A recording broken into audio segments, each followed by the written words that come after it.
дәуірінің тарланы. Мұқағали Мақатаевқа. Шала ақын өлең санап шатпағын, мұқаңада маза бермей шаққанын. Естігенде ел алдында ұялдым, талантсыздың талантыны қаққанын.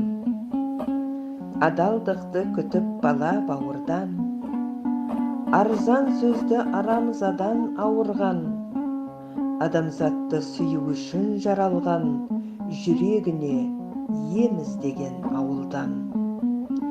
Бірде мұңды, бірде жарқын үнімен, үзбей үміт күткен жарық күнінен, сәби мінез ақ сезімнің иесі, тексіздердің тәлкегінен түңілген. Буыр қанған жыр толқын кеуде жарып, от өлеңі дұшпанның аузын қарып, шығармасы өмірі шежіресі, жүрегіне халқының кетті дарып.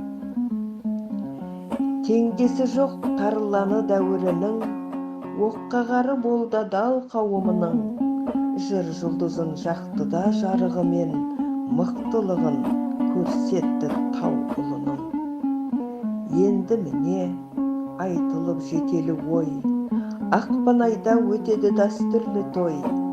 Неге десең қазақтың өмір жолы Мұқағали жырларында екен ғой.